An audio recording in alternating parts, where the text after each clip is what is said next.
Shields up, Iron Breakers. I haven't really posted anything on the channel since last Wednesday, which is when we had the absolutely record-breaking Monster Hunter Wilds gameplay livestream. And I would like to really thank everyone that showed up and made that possible. Seeing over 10,000 concurrent viewers in my channel is something that I wouldn't really expect, at least not at this stage of the channel. It's just incredibly humbling how many of you guys showed up to just hang out and, watch me play the game and chat with Jono and all that stuff. Not to mention that I was actually live streaming live from Gamescom. That was another thing that I probably wouldn't have expected in my wildest dreams. But, it did happen, and curiously enough, everything went smoothly. I expected stuff to go bonkers because, whenever stuff is happening in a live environment, particularly from a show floor, things tend to go very wrong. But the production team that was working on the back end were absolutely flawless, made me feel super comfortable, and yeah, they were just an absolute joy to work with. And naturally, I have to kind of start the video by saying a massive thank you to Capcom, because they are the ones who paid for my trip and paid for my stay while I was there. They're the ones who hooked me up with my pass so that I could go into Gamescom and do the coverage that I'm going to be doing in the channel for the duration that I was there. I know that you guys are probably waiting for more gameplay footage and all of that stuff, but I'm actually focusing a lot on these three gentlemen here to my left because, I got to interview the team. And for those of you that aren't aware, I've mentioned this on plenty of my live streams. This is kind of like a bucket list item for me. There are a couple of game directors that I've always wanted to interview, and Ryozu and Takuda and Fujioka are definitely among that list. So I want to make sure that this interview is as best as it can possibly be, which the reality is, for something that is as important for me, it's probably, even after I'm kind of done tinkering with it, I'm still going to be like, oh, I wish it was better, because the audio situations in a show floor, they're not ideal. I went there prepared, but things still didn't go according to plan, and there was some last minute changes that, things got a little bit chaotic, but I do like to believe that I thrive on chaos. But for today's video, I just wanted to pretty much thank everybody because it's been absolutely amazing. But I also wanted to tell you guys what the experience was like, because we're going to be talking about gameplay and all of that stuff in the future videos.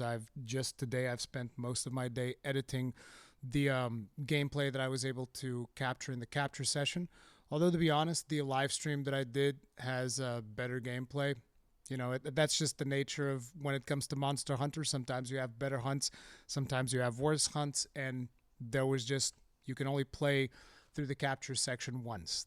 Those are the rules. Everybody has to abide by the rules, but I still got some pretty good gameplay, and I was editing that down today so that I know exactly which 20 minutes I get to use and whatnot because of embargoes and all this stuff. So you guys will be seeing more content here on the channel, as well as the interview, which I want to talk about more. But for today, I really wanted to talk to you guys what was the experience of meeting the team, because that was something that was very surreal and very different than what I would have expected. Because usually whenever you start going higher up when it comes to the positions that people take within companies, usually these people tend to be much more shielded from their audience and stuff like that, because I don't know, because of reasons. Sometimes it's because of personal preference. Sometimes it might be for other reasons. But when it came to the Monster Hunter team, that was not the case at all. And it was actually very surprising. And this is one of the reasons why I wanted to make this video. You see, when I first got to Gamescom, I'd get the registration stuff done and all of that. I walk inside, I run into Jono, we greet and all that, and we start heading towards the hall. Because another one of the things that I wanted to do while I was at Gamescom, I was like, see, while I'm here, I'm essentially representing my community. So whatever questions I end up asking the dev team, I want to make sure that these are questions that I've discussed at length with my community and live streams and all that stuff. So it took me a long time to come up with the questions, and I hope that you guys feel like I represented you properly at that interview. That is definitely one of the things that I wanted to do. But at the same time, another one of my objective was to meet as many of you that were at Gamescom as possible. And this is one of the reasons why I've spent as much time as I did at the booth, because to be honest, after playing the game for a little bit on the first day, there's nothing for me to do at the Monster Hunter booth, but still I just kept coming back because I never really went to the booth to queue to play again. I would go to the booth and then just like walk around and see if there was anybody there that wanted to like take a picture or something like that, which I've taken so many pictures, and I was super thankful for everybody that I meet. I even got like a piece of art that I already posted on Twitter, and somebody gave me a bracelet that says Gunlance. It was just amazing getting to meet everybody, and I really appreciate it. So thank you guys. But anyway, as I was saying, I meet up with Jono. We start moving to the hall to go to the Monster Hunter booth on the public area. And while we're on our way, we see Takuta-san, who is, for those of you that aren't aware, he's the game director. And this is him, Takuta-san. And so I see Takuta-san, and I was like, oh my God, it's Takuta-san. And, you know, Jono's waving at him like it's a perfectly normal thing. And I was like, oh. But the interesting thing that I noticed is as he's approaching, I look at his eyes and it's like, wait, it looks like he recognizes me? Like, what's going on? And he's like, Rurikhan, Gunlance. I was like, oh my God, he actually knew who I was, which was super surprising. That was something that I was totally not prepared for at all. And so I'm like, oh, can I please take a picture? And we take a picture together. And after I take my picture, he hands off his phone. I don't know if it was to Jono or to Marie, who's the Spanish community manager that was with us at the time, but he passes off his phone so that they take a picture for him as well. And I was like, oh my God, this, just like completely starstruck moment. I'll be honest. It is what it is because I'm a big fan of, the Monster Hunter team and all that. So I was very surprised. But anyway, he goes on his way and we go down to the hall. And then as we're midway to the hall, we're about to reach the Monster Hunter booth. For starters, there was already like a massive line of people waiting to play Monster Hunter. I actually filmed that at some point and I posted it on Twitter if you guys are curious. And as we're heading down there, a lady from Capcom comes down and asks Jono, when is my capture slot? Now, capture slot is when I would go to play the game and record the game so that I would have gameplay footage to bring to you guys, which we have 20 minutes of gameplay footage that I'll be showing you guys in the future video. We're going to be obviously overanalyzing the crap out of it, and I'm going to be talking about all of the features that I've been made aware and how things work and all of that stuff. But she's asking Jono, what time is my capture session? And, we give her the details, and Jono's like, but why? Why do you need to know? And she's like, Takuta-san wants to go and watch him play. And I'm sorry, I kicked the camera. And I was just like, dude, this is just like crazy. Like, there's no way this is happening. This is just not possible. I don't understand what's going on, right? But keep that in mind for later because we're gonna get to that. But we tell her the time and whatnot, and off we go. We're back to the booth. This is when Jono puts me in a place where there was nobody playing at the time. So I got to go in the back, and I was like, okay, I'll just play here for a little bit. And Jono puts me in the 4-player build. So this is a build that is scaled for 4 players, but I'm playing alone, which is like, I'm fine. That's not a problem. The problem was it was also in German, and I couldn't understand anything that was written on the screen. The only reason I was able to pick up my weapons, the Gunlance and the Charge Blade, which is what I first started playing, was because I knew the icons. That was it. I couldn't understand anything that was on screen.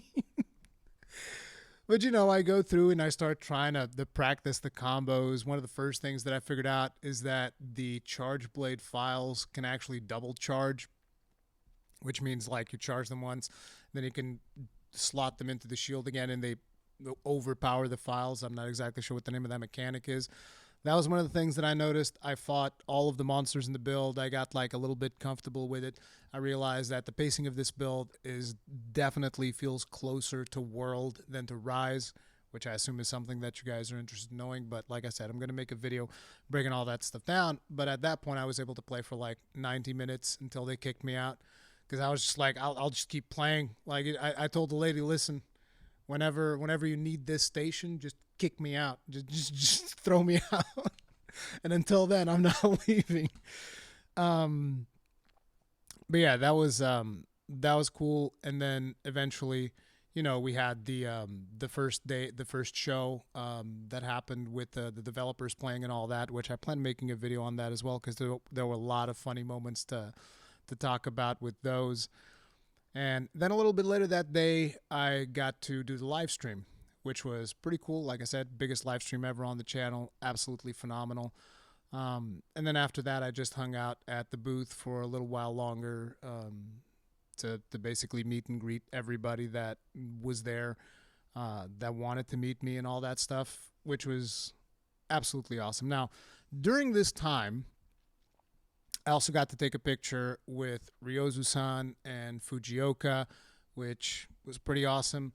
But something that I've noticed, particularly in regards to the three that I've interviewed here, so Fujioka, Ryozu, and Takuda, is that whenever they weren't doing something, like whenever they weren't at the business area or they were getting like mic'd up to go on stage or something like that, they would straight up just come out and hang out with people and see if anybody wanted to take a picture or wanted them to sign anything or just wanted to meet them and stuff like that. They would be in there all the time, which again is something, like I said, I always feel like a lot of developers are usually shielded from their fans.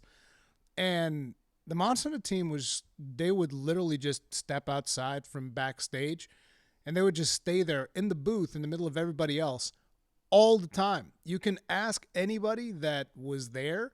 So long as the developers were there, then they had some free time, they would always go and hang out at the booth, which was something that was very surprising because, look, I've been to plenty of shows. I need you guys to understand this. I've been to E3, I've been to Gamescom. I don't know what other shows I've done, but I think I've been to a couple more. But I've been to these shows, and seeing developers mingle with their audience is not something that you usually tend to see that often, which is why it was so surprising to me. Like, you'll probably, if you go look online, you'll find a bunch of people posing for pictures with Ryozu, and Fujioka and Takuda-san, and it was very humbling to see that. I did not expect it. But, so then I go back to my hotel as the show floor was closing, all of that stuff. But then on Thursday morning, I go back there, and I was usually able to get into the show pretty early because of one of the things that I had. So I get into the show, and the Monster Hunter booth isn't even like on, like the lights aren't even on yet. There's already a massive line there. I'm not even sure how so many people were able to get in that early to Gamescom, but there's already a massive line there. And I just went to the show floor because I just wanted to see what was going on, what was the line situation, all of that stuff. And you know who I find there? Takuda-san. He's just like, hanging out there, looking at the line of people that is waiting to play his game, and he's just got this big smile on his face. He's super happy. So I approach him, and I was like, big line. He doesn't really speak too much English. And he was like, yes. He was super happy, super excited, right? And then he turns to me, and he goes, I saw your stream yesterday.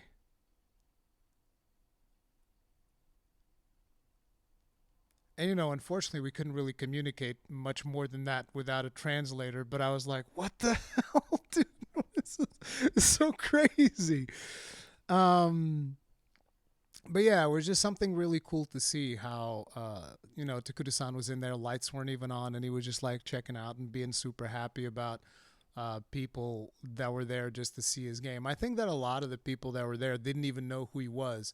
So he just like be walking around, checking out and seeing how people were excited about stuff. It was really cool. And it's one of the things about this team is that this is a team that is willing to go on stage with a live version of their game, which is an extremely early version. I'm gonna be making a video about that too, because I've seen a lot of talk about the frame rate issues and the crashes and all of that stuff. And but to be a dev team that high up and still be, willing to just go on stage and play their game in a multiplayer setting, because here's another interesting thing that I haven't seen a lot of people talk about. One of the main reasons that the build was having troubles, it was because of the multiplayer in the show floor, because the network infrastructure, it was getting a little bit overloaded. At least that was my understanding, because pretty much when you put the build to play on single player, it seemed to be much more stable. But the team was like, no, we're gonna go on stage, we're gonna play multiplayer so that everybody can see what it's like. And it takes, a quite a bit of courage to do that in a live environment. Like, this isn't some video playing in the background. There's four people playing a multiplayer session on stage in a game that isn't even going to come out until at some point that we don't even know next year. Our suspicions are like end of Q1, but that's not, I don't have any insider information on all of this, which was another thing that was interesting, because when I went to I was invited by 26 in Paradise to go to their stream, and I was like, oh, hell yeah, let's go. I'm down to stream. So I was in their stream, and at some point, they were discussing the whole thing about hunting horn, because now there's two weapons in you can use two weapons in Monster Hunter Wilds. So there was this speculation about, won't people just use hunting horn, buff themselves, and then swap to a different weapon, which people tested, and it does work. And I go on there, and I confirm that, like, yes, that happens. That is intentional by the developers, and they're going to balance it, And it was interesting that Reddit clipped that moment, and they said it was officially confirmed. And I was like, damn. It's like, I appreciate the amount of confidence that people have in me, but it makes me really want to double down on explaining whenever I'm speculating and whenever it is something that I actually know. So this whole release thing, this is my speculation. I don't have any information on it, okay? I believe that it might be released before the end of Q1, but I could be wrong. It could be summer. Hell, it could be holiday. I don't know, okay? Just want to make sure before somebody clips this and says officially confirmed before end of Q1. No, but I appreciate the amount of confidence that people put in me, because, it just means a lot that my word holds that much weight. And I want to make sure that I try to be as responsible with that as possible. So, thank you. I appreciate the vote of confidence from everybody in the community. Now, the last couple of things that I wanted to talk about here is, when I went there, one of the things that I wanted to understand is, like, I don't want to be analyzing the game on a technical level from the point of, like, oh, I want to understand exactly how this weapon works or that weapon works. Like, yeah, I have an overall idea of what the gun lance is looking like and what the charge blade is looking like. I wasn't really able to play as much as I wanted to, so I didn't really play Sword and Shield. I did play a little bit of Lance, though, which you guys will see later. But, it was hard finding time to play because the lines were so massive.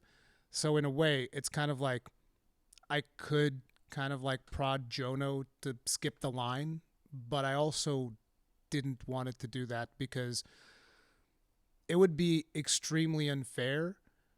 Because to give you guys an idea, I was aware of the fact that there were people that would go in there to play the game, and even though that was the first thing that they did, they would be informed that it was going to be a 10-hour wait.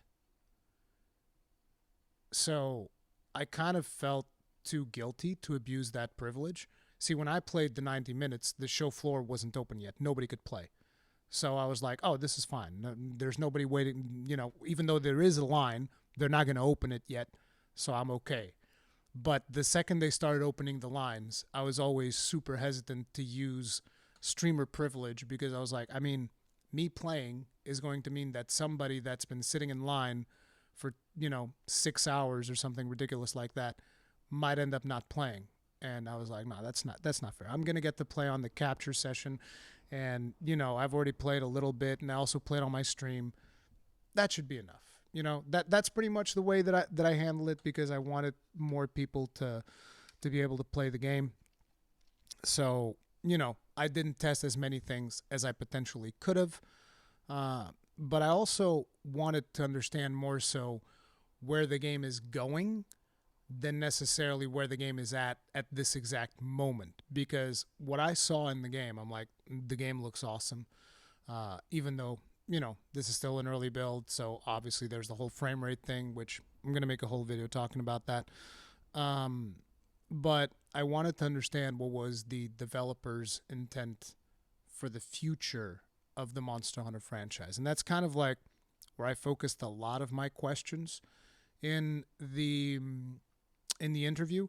And I know that a lot of people are going to ask me, Rurikhan, why didn't you ask this or why didn't you ask that? And let me assure you, I had enough questions to be in there with the developers all day. I did. I looked at all the stuff that you guys and me have discussed during the live streams, and I had tons and tons of questions, to which I selected, the best 20 or 30 that I considered to be the most important ones. And then I spoke with Gaijin to help me formulate the questions in a way that it would be easier for them to be translated without there being any misunderstandings. And then after that, because of the fact that I was able to spend some time with the person who was going to be translating for us, who was called Patrick, basically what I did was I asked him to look over my questions ahead of time, because he's been in other interviews, so we would have an idea of what the devs were answering or not. And that also filtered out a couple more of the questions. So if you are thinking, oh, why didn't Rurikhan ask this thing? It was likely because I was told that the answer was not going to be super detailed, because other people had already asked that and the devs didn't really answer.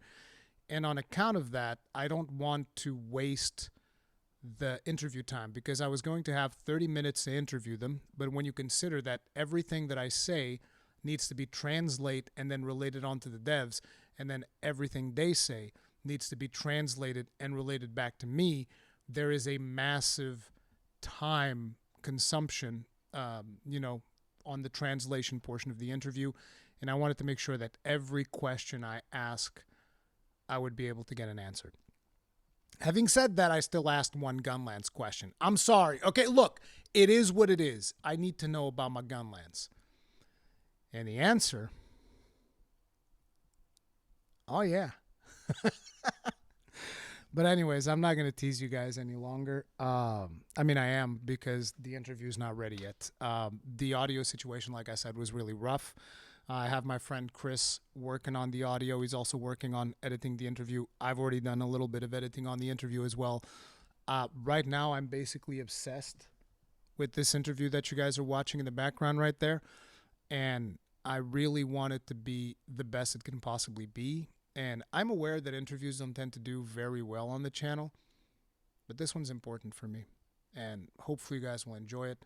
Hopefully you guys will feel that I've represented you guys appropriately with the Monster Hunter team. And expect more videos coming up on the channel soon. I just wanted to give you guys a quick update. I don't even know how long this video is at this point, though, because I tend to ramble, but I appreciate you. Thank you all very much for your support, and I'll see you guys in the next one. Stay strong, stay safe, peace out.